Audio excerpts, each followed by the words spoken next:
Hallelujah. प्रभू येशूच्या मधुर नावात प्रिय देवाच्या लेकरांनो, तुम्हा सगळ्यांना प्रेमपूर्वक सलाम, नमस्कार. कसे आहेत तुम्ही सगळे? माझा विश्वास आहे देवाची कृपा महान आहे. आम्ही सगळेजण त्याच्या कृपेमध्येच चांगले आहोत. अन्यथा आजची घडी पाहिली तर फार मुश्किल आहे. तरी पण प्रभू आमच्या संगती आहे. हालेलुया.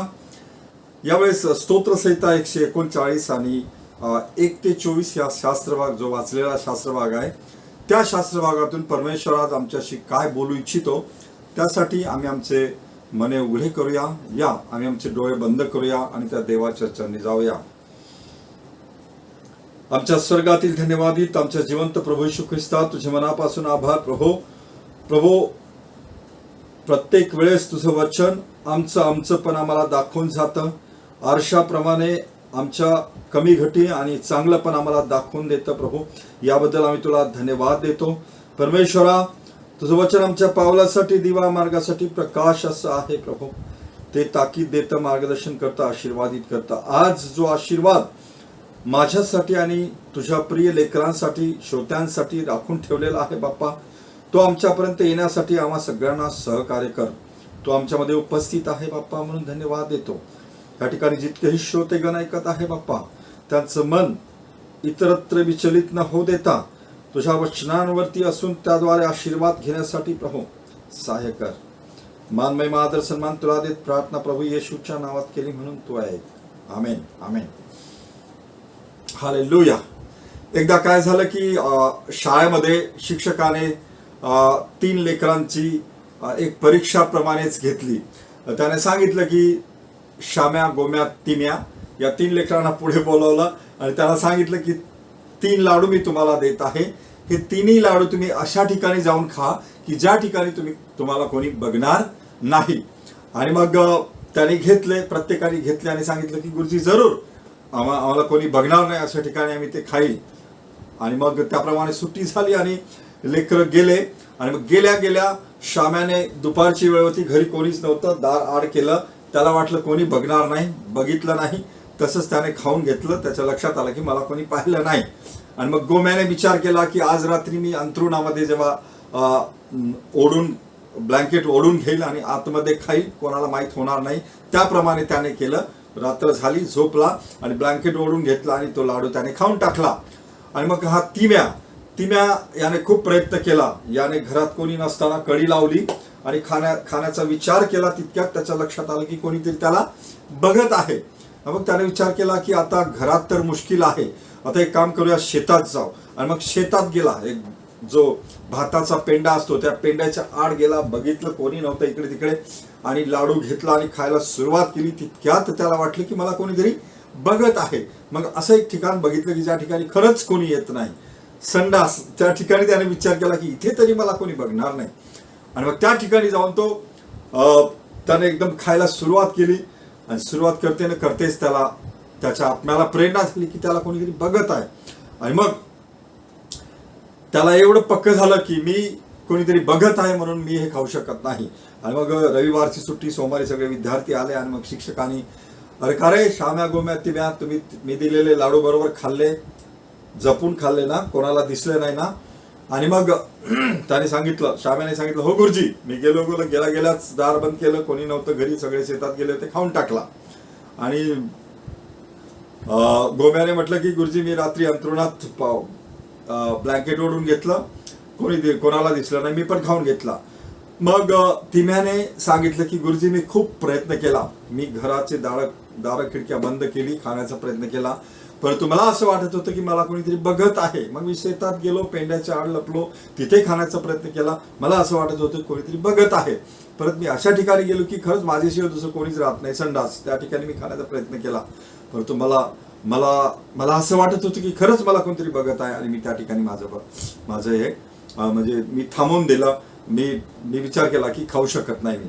आणि मग शिक्षकाने सहजरीतीने तो प्रश्न केला की तुला काय वाटते, तुला कोण बघत असेल असं, या धाकाने तू ते खाल्ला नाही? तर गुरुजी, एक गोष्ट आहे, आम्ही मानवांकडून काही लपून काय करतो ते आम्ही मानवाला नाही दिसू देत. अशा ठिकाणी आम्ही करू शकतो, अशी भरपूर ठिकाणं आहे. परंतु एक अंतर्यामी परमेश्वर आहे, ज्याला सर्व प्रकारचे डोळे, दृष्टी आहे. आणि तो आम्ही कुठे काही केलं तरी सगळं काय पाहू शकतो. शिक्षकाने त्याला जवळ बोलावलं आणि त्याची पाठ थोपाटली आणि शाबास म्हणून एक शाबासकी त्याला दिली. प्रिय मित्रांनो, ह्या घटनेमध्ये, ह्या गोष्टीमध्ये मला तुम्हाला सांगू द्या की आम्ही देवापासून कोणतीच गोष्ट लपवून ठेवू शकत नाही आणि म्हणून देव आमच्याकडे पाहतो. देव आमच्याकडे पाहतो, ही महत्वाची गोष्ट आहे.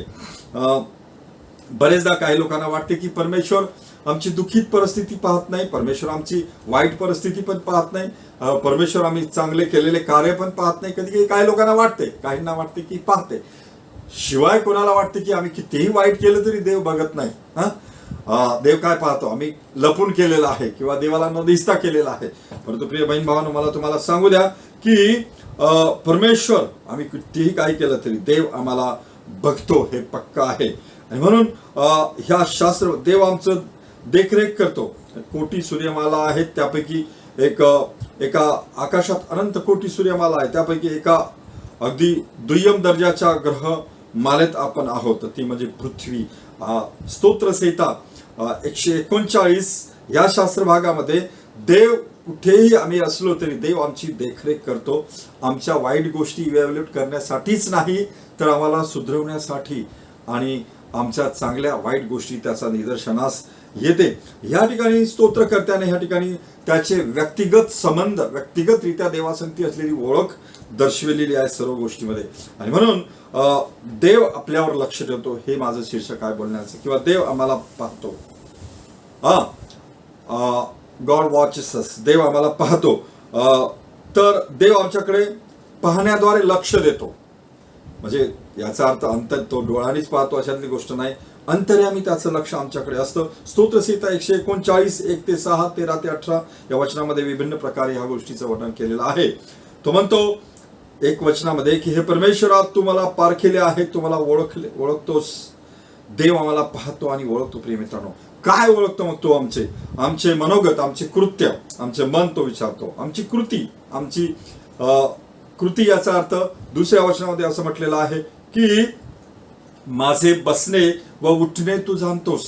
आमची कृती बघतो, याचा अर्थ आमच्या सर्व कृतीवरती त्याचं देखरेख असते. आम्ही किती चांगलं करतो, आमच्या हातातून काय वाईट घडतं आणि आम्ही कोणत्या मित्रांमध्ये बसतो, आम्ही कशा प्रकारचे आमची देवाणघेवाण, कशा प्रकारचे आमचे व्यवसाय, चांगले व्यवसाय, वाईट व्यवसाय, चांगली व्यसनं, वाईट व्यसनं, आणि मग ह्या सर्व गोष्टींवरती परमेश्वर आमची देखरेख करतो. मग प्रश्न असा आहे प्रियानो, जेव्हा तो आम्हाला पाहतो तेव्हा आम्ही या गोष्टीपासून जपून राहायला पाहिजे.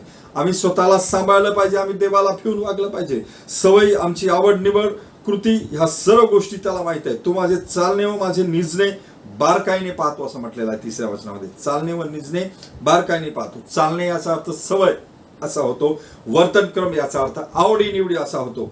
आणि मग चालणे म्हणजे सवय. मग आमच्या चांगल्या सवयी त्याला माहित आहे. आम्ही दान धर्म करत असेल, पुण्यकर्म करत असेल, एखाद्यावर प्रेम करत असेल, किंवा एखाद्याची मदत करत असेल, एखाद्याला अडचणीमध्ये सहकार्य करत असेल, समाजसेवा करत असेल, कोणतेही कार्य करत असेल, तर ह्या सर्व गोष्टी तो आमच्या पाहतो. शिवाय आमचे वाईट व्यसन, आमचं वाईट नजर, आमचे वाईट वागणूक, आमच्या वाईट सवयी, आमचे वाईट व्यवसाय, वाईट व्यवहार, ह्या पण गोष्टी त्याच्या निदर्शनास येते. सांगायचा सर्वांचा आहे प्रिय बहीण भावांनो की सर्व दृष्टीने तो आम्हाला पाहतो. मग आमचं चांगलं आणि वाईट पाहतो, याचा अर्थ तो आम्हाला वाईट गोष्टीसाठी शिक्षा करतो आणि चांगल्या गोष्टीसाठी शाबासकी देतो असाच नाही, तर जरूर चांगल्या गोष्टीसाठी त्याची प्रशंसा असो, परंतु वाईट गोष्टी तो आमचा करेक्ट करतो, आम्हाला शिक्षाच देत नाही, तर तो आम्हाला सुधरवतो त्या क्षेत्रामध्ये. बारकाईने पाहणे याचा अर्थ निवडणे म्हटलेला आहे. जसं धान्याला आम्ही पाखडतो तसं निवडणे याचा अर्थ असा आहे प्रिय मित्रांनो की धान्यामधून आम्ही खडे वेचून काढतो, म्हणजे आम्ही गाळून टाकतो आणि चांगलं ते ठेवतो आणि खराब ते काढून टाकतो.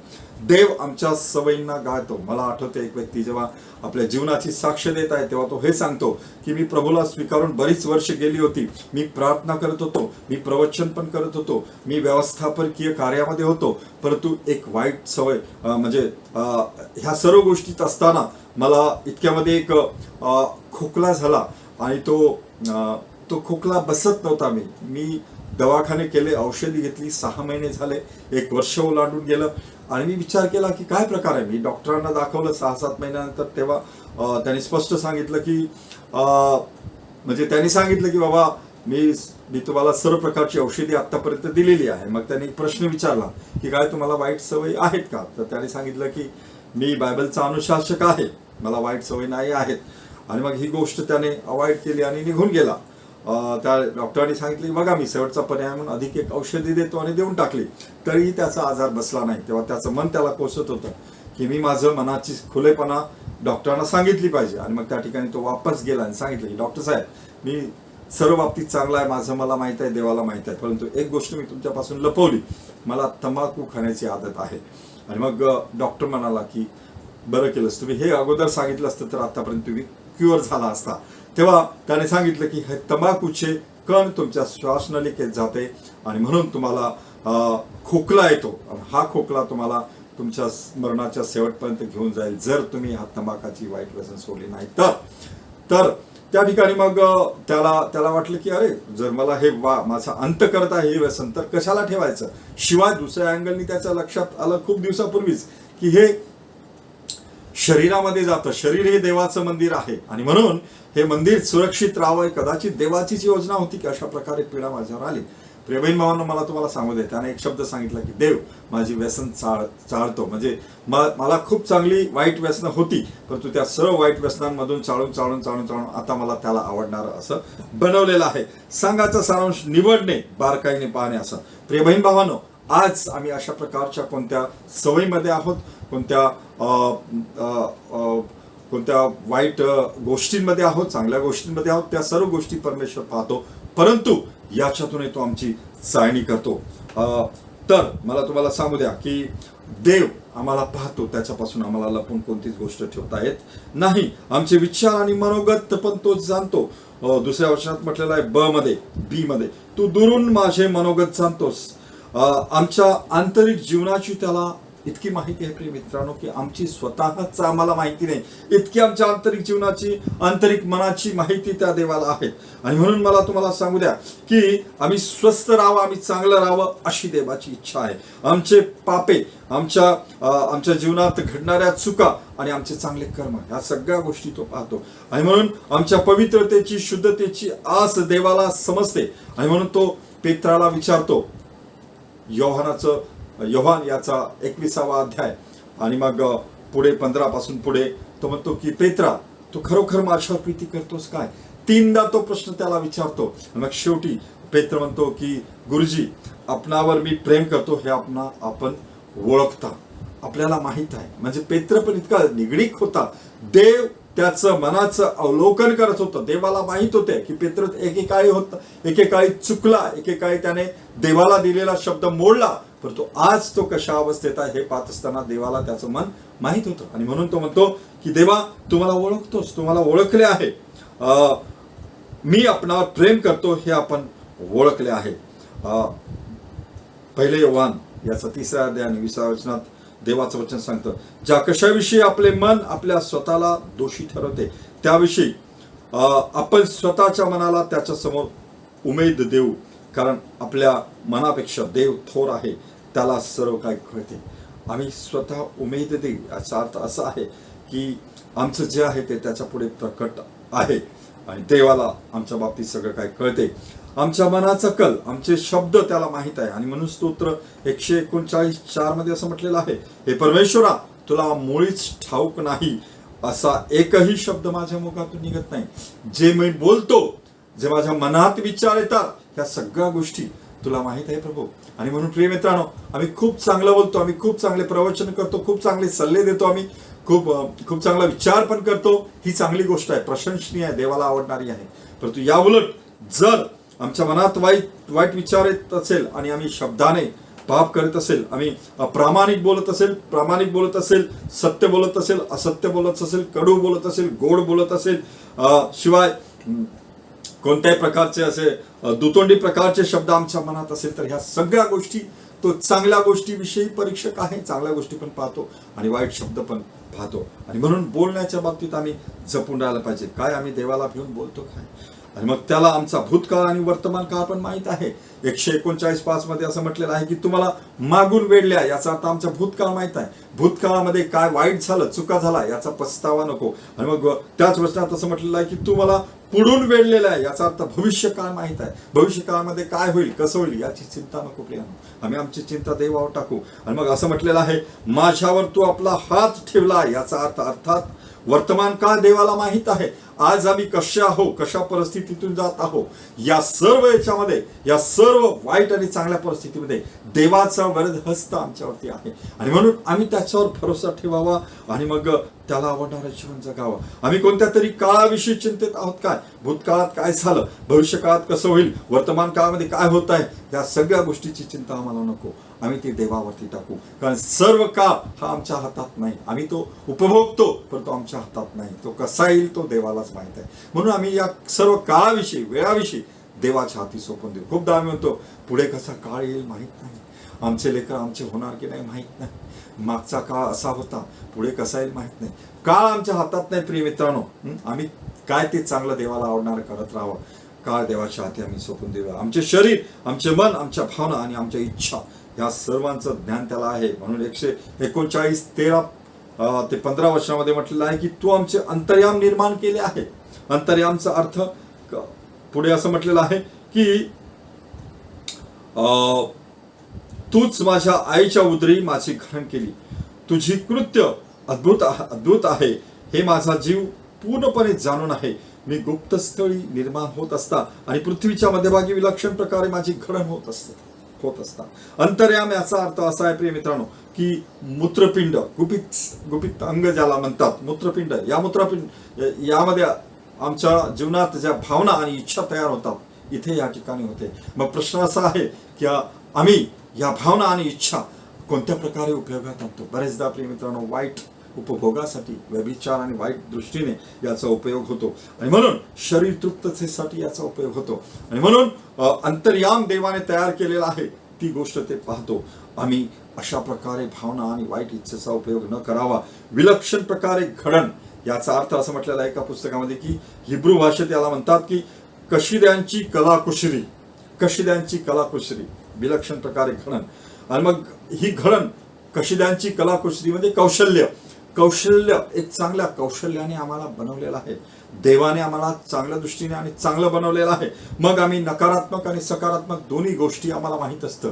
कधी कधी आम्ही नकारात्मकतेच्या बाबतीत देवाला दोष देतो. आमचं सौंदर्य आम्हाला कधी कधी आम्हाला वाटतं की आम्ही कसे आहोत हे देवाला माहित आहे. जर आम्ही अपंग आहोत, जर आम्ही आंधळे आहोत, जर आम्ही अधिक आमच्या सौंदर्यामध्ये कुरूपता आहे, काळे आहोत, कमजोर आहोत, वीक आहोत, आमच्यामध्ये बऱ्याच गोष्टी शरीरामध्ये कमी आहेत, या सर्व गोष्टी निर्बुद्ध असू द्या किंवा एकदम फॅट असू द्या, कसे आहोत याच्या बाबतीत आम्ही देवाला दोष न द्यावा. ह्या गोष्टी तो पाहतो. आणि प्रिय मित्रांनो ह्या गोष्टीमध्ये सुद्धा आम्हाला तो ब्लेस करतो, आशीर्वादित करतो आणि चालवतो. आणि म्हणून त्याचं दुर्लक्ष झालेलं नाही आहे आमच्यावरती. आमच्यातल्या ह्या सर्व गोष्टी तो पाहतो. मग कौशल्याने बनवलंय, घडवलंय. कशिदांची कलाकुसरी हिब्रू भाषेत ज्याला म्हणतात, हिब्रू भाषेचं ट्रान्सलेशन जे हे आहेत, तर त्याचा अर्थ कला कौशल्याने बनवलं. तर देवाने आम्हाला सुंदर सौंदर्य दिलं, कलागुण दिले, आमच्यामध्ये बुद्धी चातुर्य दिलं. मग प्रश्न असा आहे की याचा उपयोग कसा होत आहे. चांगला उपयोग आहे तर तो पाहत आहे, आणि वाईट उपयोग होत आहे तर प्रिय मित्रांनो आम्ही स्वतःला जपलं पाहिजे. काय आम्ही आमच्या इच्छा आणि भावना याचा गैरउपयोग करीत आहोत का? काय आम्ही आमच्या शरीर खडण्याच्या बाबतीत दुर्लक्ष केले असे समजून देवाला दोष देत आहोत काय? किंवा आमच्या घडणीचा गैरउपयोग आम्ही केलेला आहे काय? देवाला आमची माहिती अगदी मुळारंभापासून आहे. स्तोत्र 139 आणि 16 मध्ये म्हटलेलं आहे की मी पिंडरूपाने असताना तुझ्या नेत्रांनी मला पाहिलेले आहे. पिंडरूप म्हणजे गर्भाशयातील एक जीवनाची अगदी प्रथम अवस्था ज्याला म्हणतात प्रिय मित्रांनो. जीवनाचा आरंभ ज्या ठिकाणी होतो, लोक म्हणतात की लोक विचारतात जीवनाचा आरंभ कुठं होतो. मग हे एक ठिकाण आहे. गर्भ मानवी जीवनाला असा केव्हा होतो तर हे एक ठिकाण आहे ज्याला गर्भपिंड म्हणतं. मग काय होतं प्रिय मित्रांनो, गर्भपिंड रूपाने असताना सुद्धा स्तोत्रसहिता व्यक्तिगत स्तोत्रकर्त्याला व्यक्ती म्हणून ओळखत होता. गर्भपिंडात असताना सुद्धा स्तोत्रकर्ता या ठिकाणी प्रकट करतो की देव मला एक व्यक्ती म्हणून ओळखत होता. कल्पना करा की आम्ही गर्भपिंडात असताना परमेश्वर एक माणूस, एक व्यक्ती या दृष्टीने आम्हाला वागणूक देतो, तर बाहेर जेव्हा आम्ही गर्भातून बाहेर येतो एक एक एक सक्रिय माणूस बनतो, तेव्हा प्रिय मित्रांनो आम्ही कसं वागायला पाहिजे. मग या गर्भपिंडात असताना काय होतं, कधी कधी या गर्भपिंडाच्या विरोधात, देवाच्या विरोधात पाप होतं. खूपदा लिंगभेदापायी लोक अबॉर्शन करतात. कधी कधी अनैतिक संबंध, वाईट गोष्टी, वाईट व्यवहाराद्वारे घडून आलेल्या बाबतीमध्ये पण ह्या दृष्टिकोनातून पण कधी कधी अबॉर्शन किंवा गर्भपात केला जातो. हे देवाच्या दृष्टीनं पाप आहे प्रिय भावांनो, आणि म्हणून देव या सर्व गोष्टीकडे पाहत आहे. आज प्रश्न असा आहे, जरूर आमच्या हातातून अशा गोष्टी परमेश्वर होऊ देणार नाही, परंतु आम्ही जपून राहायला पाहिजे, आम्ही सावध राहायला पाहिजे. समजून उमजून अशा गोष्टी आमच्या जीवनात आम्ही न कराव्यात. काय आम्ही गर्भपात या पापाद्वारे कोणाचा तरी खून करीत आहोत? काय असं होत नाही, परंतु बरेचदा शैतान आम्हाला अशा प्रकारच्या मोहात पाडतो, आणि म्हणून आम्ही सामावून राहायला पाहिजे. दुसरी महत्वाची गोष्ट, देव आमची पाठ सोडत नाही. यावरून देवाचे आमच्याकडे लक्ष आहे हे ध्यानात येतं. स्तोत्र 139 7 ते 12 या वचनामध्ये वेगवेगळ्या प्रकारे त्याचं वर्णन केलेलं आहे. मानवाचा देवापासून दूर जाण्याचा विचार या ठिकाणी आम्हाला दिसतो. हे पहिलेपासूनच आहे. जेव्हा मानवाचं पतन झालं आणि मग हवा आदामाने कशा प्रकारे पळ काढला, देवापासून लपण्याचा प्रयत्न केला, देवापासून दूर जायची, देवाला न भेटण्याची त्यांची इच्छा होती, आणि शेवटी देवाने त्यांना दूर केलं आणि ते पण दूर झाले. हा स्वभाव देवाला माहित आहे आणि आम्हाला पण माहित आहे प्रिय मित्रांनो. तरीही काय होतं माहित आहे का, आम्हाला एका बाजूने देवाची ओढ लागलेली असते, एका बाजूने आम्ही देवापासून दूर जाण्याचा प्रयत्न करतो, पण देव आम्हाला कधीच सोडत नाही. देव आम्हाला कधीच सोडत नाही. आमच्या वाईट परिस्थितीत, आमच्या चांगल्या परिस्थितीत आम्ही कधी कधी भिवून लपून जर देवापासून दूर जाण्याचा प्रयत्न करतो, अशा परिस्थितीतही देव आम्हाला सोडत नाही.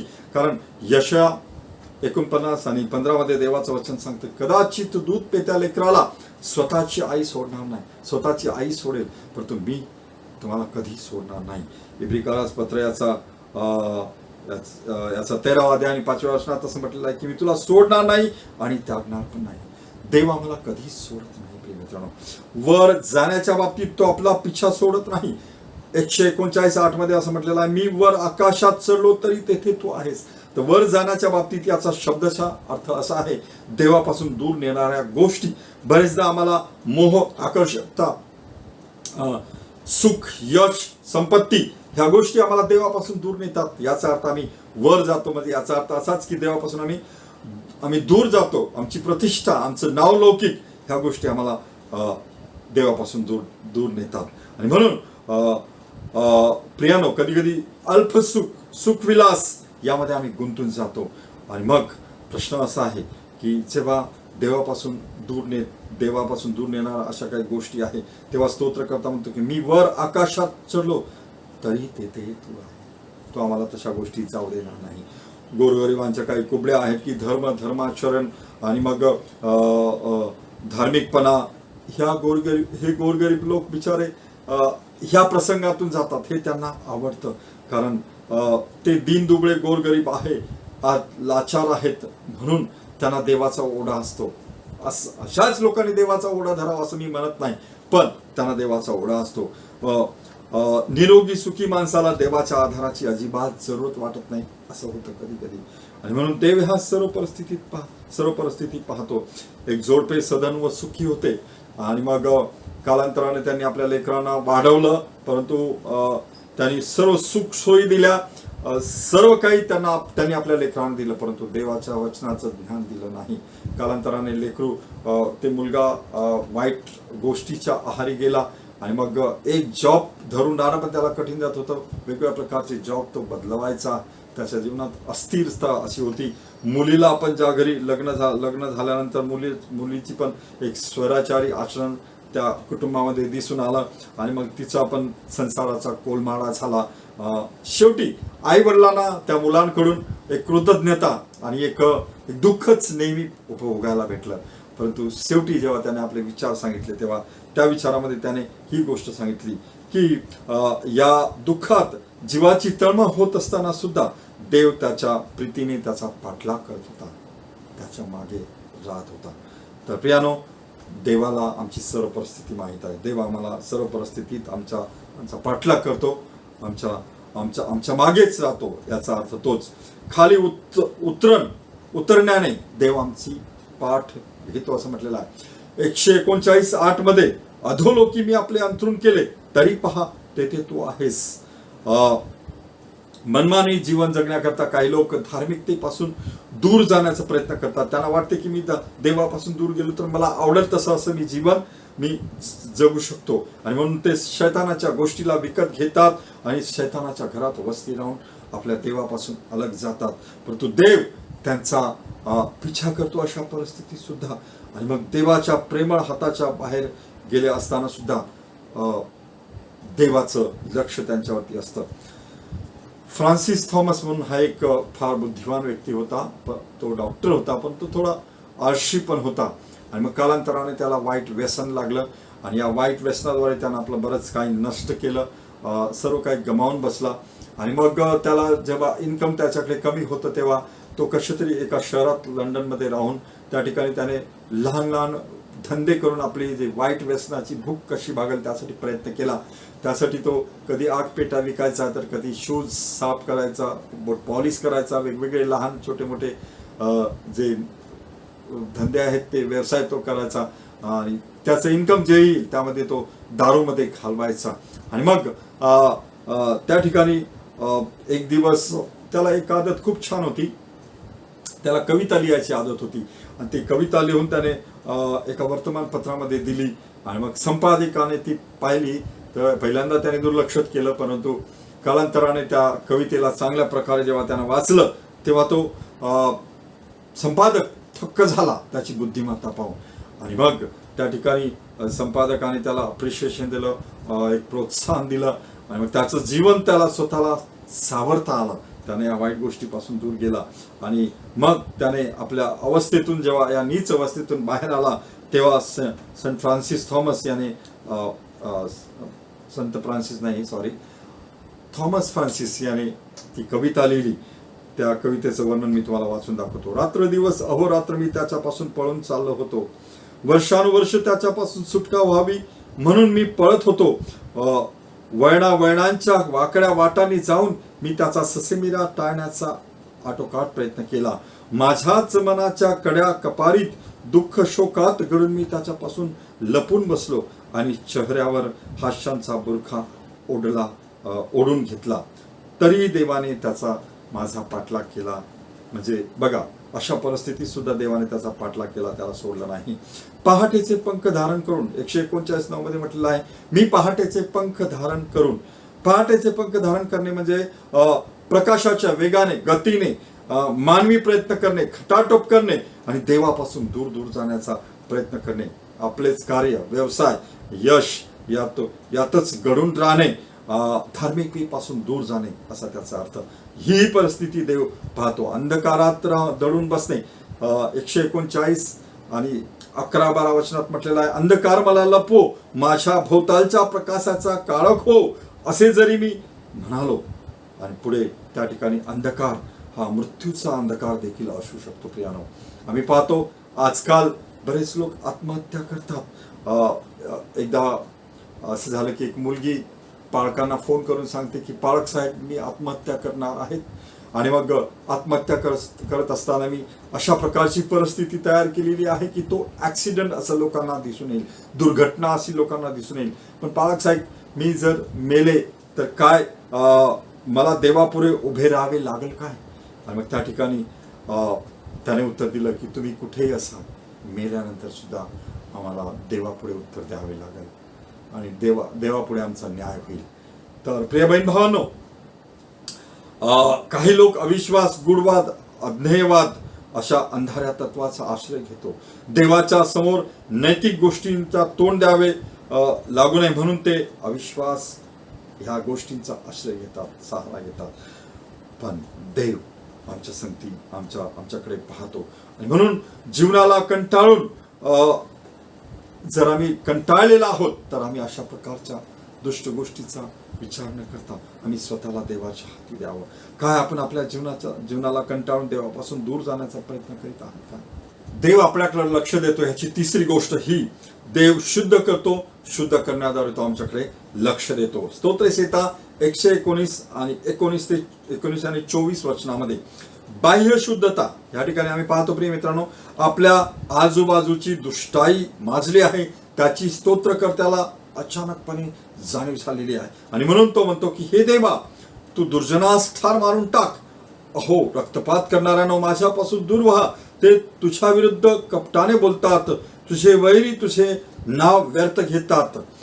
ही दुष्ट माणसे त्याच्या स्तोत्रकर्त्याच्या दृष्टीने देवाच्या अधिकाराचे उल्लंघन करतात असं स्तोत्रकर्त्याचं मन आहे. आणि म्हणून तो म्हणतो की हा परिसर स्वच्छ व्हावा, हे वातावरण चांगलं व्हावं, सर्वत्र स्थिती व्यवस्थित असावी, म्हणून तो देवाला त्या ठिकाणी प्रार्थना करत आहे. बाह्य शुद्धता व्हावी ही इच्छा स्तोत्रकर्ता देवाला प्रकट करत आहे. तेव्हा प्रिय मित्रांनो, शिवाय देव पण इच्छितो की आम्ही बाह्य दृष्टीने शुद्ध असावं, आम्ही आणि इतर सर्व लोक. मग आंतरिक शुद्धता देव अपेक्षा करतो. आमची आंतरिक शुद्धता आपण पाहतो, देव आमची बाह्य शुद्धता आपण पाहतो. ज्याप्रमाणे अशुद्धता पाहिल्यानंतर स्तोत्रकर्त्याने प्रार्थना केली यांचा नायनाट करावा, कारण त्यांची अशुद्धता त्याला दिसली. देव आमची अशुद्धता पाहतो बाह्य दृष्टीने, देव आमची आंतरिक शुद्धता आपण पाहतो. स्तोत्र 139 आणि 23 ते 24 वचनामध्ये म्हटलेलं आहे, स्वतःच्या अंतकरणामध्ये दुष्टाई आहे असा त्याचा अर्थ. म्हणून तो म्हणतो की हे देवा, माझी झडते घेऊन माझे हृदय जाण, मला कसोटीस लावून माझे मनोगत जाण. माझ्या ठाई दुष्टपणाकडे काही प्रवृत्ती असेल तर पहा आणि मला सनातन मार्गाने चालव. आपले आंतरिक जीवन शुद्ध व्हावे अशी त्याची इच्छा आहे. अंतकरणात अंतर्यामी शुद्धता हवी, ही जरुरी आहे, ही देवाची इच्छा आहे. प्रिय मित्रांनो, आमच्या भावभावना, आमच्या आवडीनिवडी, आमचे आचार विचार, आमची सर्वच शुद्धता अशुद्धता हे देवाला माहित आहे. देव ह्या गोष्टीकडे लक्ष देतो आणि म्हणून देवाला न आवडणाऱ्या, इतरांना हानी पोहोचवणाऱ्या अशा गोष्टी, अशा प्रवृत्तीविषयी आम्ही देवाकडे मागावं. आणि म्हणून स्तोत्रकर्ता म्हणतो की अशा प्रकारची प्रवृत्ती आहे तर देवा मला पहा. आम्ही पण देवापुढे आमची अशी प्रवृत्ती सादर करावी आणि देवाला विनंती करावी की देवा मला शुद्ध कर. बाह्य दृष्टीने मी शुद्धता दाखवत आहो लोकांपुढे, परंतु आंतरिक दृष्टीची शुद्धता तुला माहित आहे, बाह्य दृष्टीची शुद्धता तुला माहित आहे. आणि म्हणून आंतरिक दृष्टीने मला शुद्ध कर देवा. अशा प्रकारे आम्ही देवाच्या चरणी जातो का? कारण देव ह्या सगळ्या गोष्टीकडे लक्ष देतो. काय आम्ही अजूनही देवाला न आवडणाऱ्या आणि इतरांना हानी पोहोचवणाऱ्या बाह्य आणि आंतरिक गोष्टी आमच्या अंतकरणात ठेवलेल्या आहेत काय? आम्ही विनंती करू की देवाने आम्हाला शुद्ध करावे, कारण त्याच्यापासून आपण काही लपवू शकत नाही. प्रिय देवाच्या लेकरांनो, देव सदैव आमच्याकडे लक्ष देतो. आमचे विचार, आमचे मन, आमचे कृती त्याला माहित आहे. एकंदर आमच्या सवयी, आमच्या आवडीनिवडी त्याला माहित आहे. आमचा भूतकाळ, आमचा वर्तमान काळ, आमचा भविष्यकाळ त्याला माहित आहे. आमचे शरीर, आमच्या मन भावना त्याला माहित आहे. आमच्या इच्छा आकांक्षा त्याला माहित आहे. शिवाय मूळ आरंभापासून तो आमची माहिती ठेवतो. देव आमचा पाठ सोडत नाही, लक्ष देतो. देवापासून आम्हाला दूर जाता येत नाही, तो आम्हाला दूर कधीच जाऊ देत नाही. आम्ही जरी जाण्याचा प्रयत्न केला तरी तो आम्हाला दूर जाऊ देत नाही. आणि म्हणून प्रिय मित्रांनो, अधोगतीच्या वाटेने जेव्हा आम्ही जातो तरीही देव आमची पाठ सोडत नाही. देव आम्हाला शुद्ध करतो आणि बाह्य आणि आंतरिक दृष्टीने शुद्ध असावं अशी त्याची इच्छा आहे. त्याकडे पण त्याचं लक्ष आहे. आणि म्हणून या सर्व परिस्थितीमध्ये प्रिय देवाच्या लेकरांनो, जर परमेश्वर आमच्याकडे पाहत आहे तर आम्ही कसं असावं? आम्ही जपून जपून जपून असावं प्रिय मित्रांनो. आम्ही आमचं चरित्र, आमचं जीवन देवाला आवडणारं बनावं, मानवाला आवडणारं बनावं. या आम्ही आमचे डोळे बंद करूया, त्या देवाच्या चरणी जाऊया. आणि म्हणून गीत करता एका ठिकाणी असं म्हणतो, कोठे मी पळू, कोठे मी पळू, नभाकडे चंद्राकडे कोठे मी पळू, सागराच्या तळाशी माझ्याही पुढे येशू तू आहे. हे पातळा, हे सागरा, जागशील का तू मला, कोठे मी पळू, कोठे मी पळू. हे पर्वतांनो, हे टेकड्यांनो, दडवाल का तुम्ही मला, येशील तू न्याय दिशा, जाईल मी पकडला. तुम्ही मला दडवाल का? तू जेव्हा न्याय करायला येशील तेव्हा मी पकडला जाईन. कारण मी तुझ्यापासून काहीच लपू शकत नाही. मजपासी येशील, तारला जाशील, अक्षय मी तुझा, बोलावितो येशू तुला, गुलाम मी आलो, धावत मी आलो, तुझ्या चरणी माझा सहारा, तुझमध्ये माझे तारा. येशू मध्ये आम्हाला तारा आहे. जेव्हा आम्ही येशूकडे जातो प्रिय मित्रांनो, अशा अवस्थेमध्ये तो पाहत आहे. आम्ही लपवू शकत नाही त्याच्यापासून काहीच.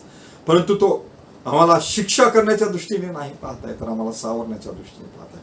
आणि म्हणून असं म्हणतो गीत करता की मजपासी येशील, तारला जाशील, अक्षय मी तुझा.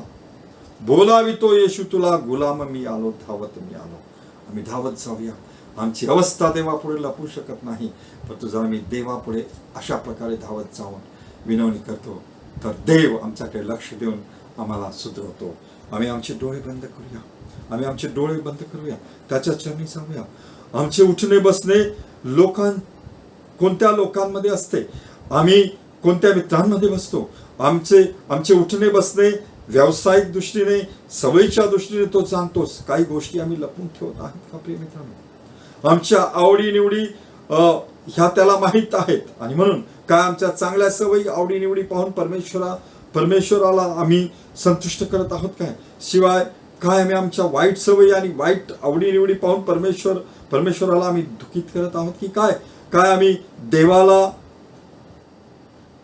भेऊन बोलतो काय आम्ही आमच्या कोणत्या तरी काळाविषयी चिंतित आहोत काय? भविष्य काळ असू द्या, भूतकाळ असू द्या किंवा वर्तमान काळ असू द्या, आमचे उठणे बसणे लोकांमध्ये असते, कोणत्या लोकांमध्ये असते? आम्ही स्वतःला विचारूया प्रिय मित्रांनो. आम्ही वाईट सवयीच्या मीटिंग मध्ये बसतो काय आम्ही गर्भपात ह्या पापाद्वारे कोणाचा तरी खून करीत आहोत का?